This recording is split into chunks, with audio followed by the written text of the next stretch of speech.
Assalamu alaikum rahmatullahi wa barakatuh. Brothers and sisters, today is the 14th of February, and the 14th of February is commonly known as the Valentine's Day around the world. It is a day in which a lot of people will be expressing their love, their heartfelt love towards the most closest people towards them, and that is their wives, their husbands, their mothers, their daughters, their sisters sometimes. But actually, it is a day in which a lot of people express their love towards those people that are not halal for them, and they are their girlfriends and their boyfriends. It is a day in which a lot of women will be going out, a lot of men will be going out and seeking partners.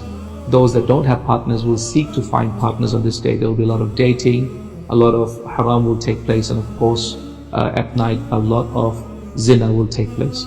It is a day in which unfortunately this topic of love has been glorified in a way where love has lost its true meaning, and unfortunately today we find physical love as considered to be love today. Brothers and sisters, in Muslim countries, in the months following Valentine's Day, which is about approximately 9 or 8 months after that, which is October, November, we find a huge spike in the number of children that are dumped. We find these children being dumped in orphanages, we find them being dumped in shopping centers, we find them sometimes even in the garbage bins, children, subhanAllah, being dumped. Do you know why? It's because virgins take it as February to be the month in which they lose their virginity. This is a tremendous haram, tremendous problem, tremendous social evil that is now unfortunately being perpetrated on a global scale. My brothers, my sisters in Islam, those who are falling into love for the first time, fall into love in the right way. Don't make the love that Allah subhanahu wa ta'ala creates in your heart a means for you to lose the love of Allah subhanahu wa ta'ala. Don't replace the love of Allah subhanahu wa ta'ala, that is the real reason why you were created, with the love of a human being, be it a special human being, but to express that love in a way in which Allah subhanahu wa ta'ala has not permitted you. Get married, and get married early, and seek the permission of your parents to try to get married early.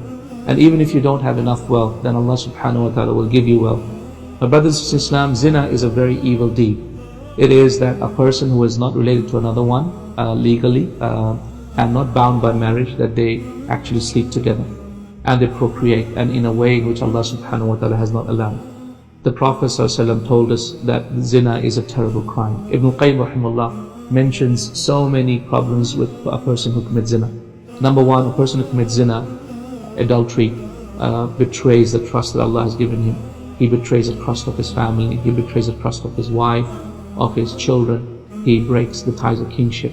He loses the nur and the happiness that's on his face. He is filled with alienation from people. He loses chivalry. He loses any level of jealousy in his heart. He has no more self-respect. He loses the title of a believer. A person who commits zina is no longer considered a believer. That person is only a Muslim, but at the time of committing zina, he has lost his title of being a believer, and he will never ever be known as a believer unless and until he sincerely repents. My brothers and sisters in Islam, zina is a terrible crime. The Prophet ﷺ said in an authentic hadith that Jibreel and Mikael took me by my hand in my sleep and took me to a place where I saw people that were naked and being burnt in a furnace. And a huge furnace was lit, and these naked people were being burnt there, and the fire would come up from the bottom, and then every time the fire would come out, would burn the people, and then the people would be reformed again, and then they would fall back into the furnace again. Who are these people? Jibreel and Mikael ﷺ said that these are the people who committed zina in this dunya. This is how they have been punished in this world. Look at the punishment of Allah Azza wa Jalla and the seriousness of what Allah subhanahu wa ta'ala says about zina in the Quran. Allah subhanahu wa ta'ala says, ولا تقربوا الزنا إنه كان فاحشة وساء سبيلا. ولا تقربوا الزنا, do not come near zina. إنه كان فاحشة وساء سبيلا. It is a evil deed, a very, very filthy evil deed, and it leads a person astray in the evil path. ولا تقربوا الزنا, Allah says, do not approach zina. What does that mean? It means do not do anything to even approach it. Yeah, you might find it harmless today to just buy a little bit of flowers, some strawberries, a bit of chocolate for your sweetheart. That might be harmless. You might even call a girl a sweetheart or a boy a sweetheart, and then you text each other, WhatsApp each other, and then you're on Twitter and Facebook, and you're getting to know each other. It may be harmless to you, but this is what Allah says do not do. وَلَا تَقْرَبُوا الزِّنَا. Do not come near zina. My beloved brother, my sister Islam, I do realize that this need for a human being to be comforted by a human being is very natural. It is a natural need. It's a hunger of the soul. It's a hunger of the body. But the way to quench this hunger is just like the same way to quench the hunger that you have in your tummy. You don't go and steal, right? When you need food, you go and buy it. In the same way, you want to quench this hunger in your heart and your body, then you need to do it in the halal way, the right way, which is to get married. I mean, Allah subhanahu wa ta'ala encourage our parents and our elders to help you get married. I highly encourage it, and I tell my brothers and sisters everywhere to help those people who want to get married to get married. I encourage the giving of zakat to those people to help them become more wealthy so that they can actually get married, inshallah. I mean, Allah subhanahu wa ta'ala ease this process and this path for you.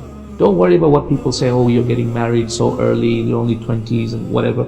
Yes, but subhanallah, look at the problem. The problem is if you don't do so, how will you satisfy this hunger that you have within yourself? Are you going to now fall into zina and on Valentine's Day actually take that as a day to actually lose your virginity and commit more haram?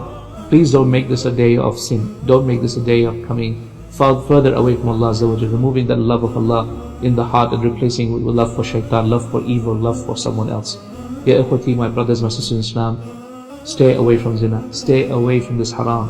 May Allah subhanahu wa ta'ala save me and you and everyone else who is listening to this, and all Muslimin in all Muslim countries and non-Muslim countries. May Allah subhanahu wa ta'ala save us all from zina and help us to find a means of quelling our needs in a halal way. Jazakumullah khair. Assalamu alaikum wa rahmatullahi wa barakatuh.